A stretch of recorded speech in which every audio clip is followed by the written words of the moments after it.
அஸ்ஸலாமு அலைக்கும் வரஹ்மத்துல்லாஹி வபரகாத்துஹு.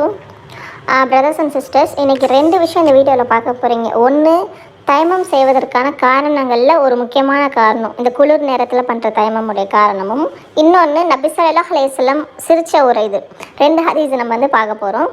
ஃபஸ்ட்டு, குளிராக இருந்த தண்ணீரை பயன்படுத்துவதால் ஏதாவது தீங்கு ஏற்படலாம் என்று உறுதியாக தெரிந்தால், அத்துடன் கூலி கொடுத்தாவது தண்ணீரை சூடு பண்ண முடியாத சூழ்நிலையில் அல்லது வெந்நீர் இருக்கும் குளியலறையில் போக முடியாத சூழலும் இருந்தால் தயமம் கூடும்.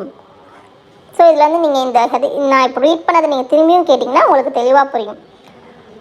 தண்ணீரை பயன்படுத்துவதால், அதாவது இந்த குளிராக இருக்கிற நேரத்தில் கடுமையான குளிர் இருக்குது, தண்ணீரை பயன்படுத்தினா ஏதாவது தீங்கு வந்துடும், நமக்கு ஏதாச்சும் முடியாமல் போயிடும் அப்படின்னு பயந்தா, இல்லை இன்னொன்று வந்துட்டு கூலி கொடுத்தாவது தண்ணீரை சூடு பண்ண முடியாத சூழ்நிலைன்னா அந்த காலத்தில் அந்த மாதிரி இருந்திருக்கு. ஸோ அது வந்து இந்த லைன் வந்து குறிப்பிட்டிருக்கீங்க. நெக்ஸ்ட்டு வந்துட்டு இப்போலாம் வந்துட்டு இது எவ்வளோ ஈஸி, நம்ம எப்படி வந்துட்டு கேஸ்லேயே வந்துட்டு சூடு பண்ணலாம், என்னென்னமோ வந்துடுச்சு இப்போ இல்லையா? அல்லது வெந்நீர் இருக்கும் குளியலறையில் போக முடியாத சூழலும் இருந்தால் தயமம் கூடும். ஓகே, இப்போ இது உங்களுக்கு தெளிவாக புரிஞ்சிருக்கும்.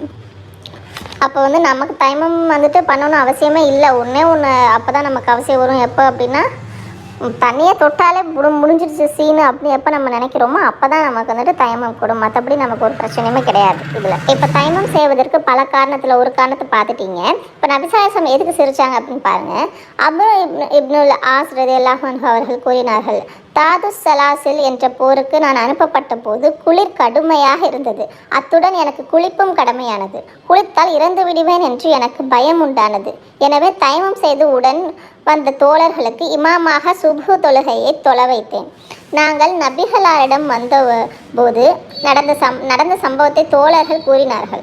நபி ஸல்லல்லாஹு அலைஹி வஸல்லம் என்னிடம் கேட்டார்கள், அம்ரே, உங்களுக்கு குளிப்பு கடமையான நிலையில் தோழர்களுக்கு சுப்ஹு தொழுகையை தொலை வைத்தீர்களா? நான் கூறினேன், ஆம். அல்லாஹ்வின் இந்த வசனம் என் நினைவுக்கு வந்தது. உங்களை நீங்களே மாய்த்து கொள்ள வேண்டாம், திண்ணமாக அறிந்து கொள்ளுங்கள், அல்லாஹ் உங்கள் மீது அளப்பரிய கருணை புரிபவனாக இருக்கின்றான். எனவே நான் தயமம் செய்து தொலை வைத்தேன். அதை கேட்டு அனலார் சிரித்தார்கள், ஒன்றும் சொல்லவில்லை. இமாம் புகாரி அறிவிப்பாளர் வரிசை கூறாமல் பதிவு செய்துள்ளார். இதில் நபி ஸல்லல்லாஹு அலைஹி வஸல்லம் அவர்களின் மௌனமான அனுமதி உள்ளது. ஏனெனில் தவறான ஒரு காரியத்தை நபி ஸல்லல்லாஹு அலைஹி வஸல்லம் அவர்கள் அனுமதிக்க மாட்டார்கள். அஸ்ஸலாமு அலைக்கும் வரஹ்மத்துல்லாஹி வபரகாத்துஹு. மேலும் இன்னொரு ஹதீஸுடன் இன்னொரு நாள்.